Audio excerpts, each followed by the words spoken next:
Vaya, بعنני הארץ chulu, and it is when I place a cloud upon the earth, and the end of the pasuk is nirasa keshes ba'anan, and you'll see the rainbow in the cloud.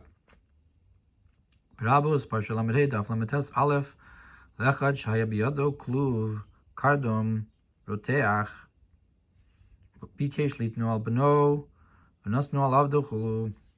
So Midrash Rabbah says there's a guy who had a kluv, or a cardom. So kluv kites is what I don't know, like figs, but a cardom is like a hammer or an axe.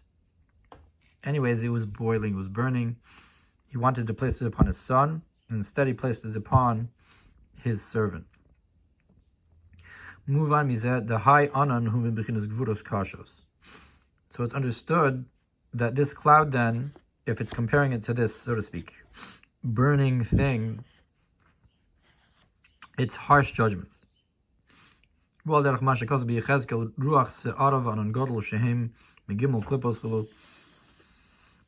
this is similar to what it says in Yechezkel. You had this tempest wind and this great cloud, which are from the three completely impure klippos, that one of them is this great cloud. So when it talks about Hashem's cloud, it's talking about this idea, harsh judgments.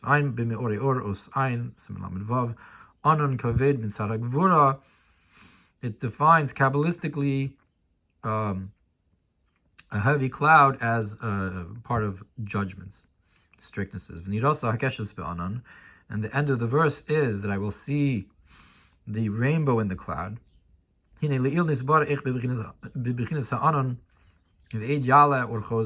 it was explained previously that the concept of the cloud, you have the evaporation from below, or choser, it's a reflected light, shaykh sheisra hakeshes gavnin, the Knesset Yisrael, so that you'll see the rainbow then, the colors of the souls of Israel, meaning to say that the level on the bottom is the concept of Malchus. Malchus corresponds with the souls of Israel. And if you have a reflected light going upwards, so it's from that level. And that's a cloud that's created from the reflected light and holiness. So it's a different kind of cloud. But in this cloud of the three completely impure klippos,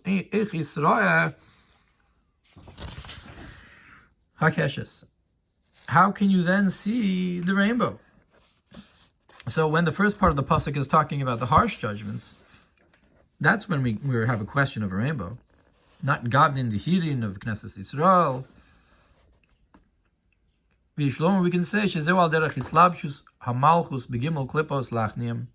We can say this is a concept of enclothement of the malchus into the three klippos in order to subjugate them. So that's the rainbow here.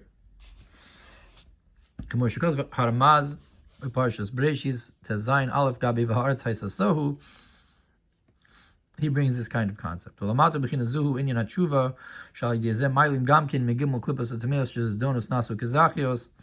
similarly, below, you have this concept of tshuva, that through this you elevate the three completely impure klippos. That's our rainbow, that the wanton sins become merits. And that's the concept of the peace to those who are far away, right? So it says, Shalom, Shalom, l'rachov l'karov. L'rachov shenaseh karov. That's the peace. So the concept of the rainbow representing peace and so forth, it's a true concept. And that's because it's a reflected light, or the idea of tshuva. And that can take the harsh judgments and make them a rainbow. Look what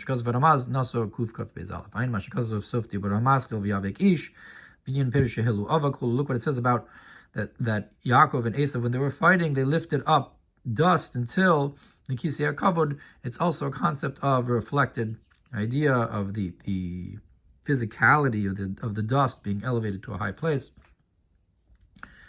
by fighting with the Yetzer Hara.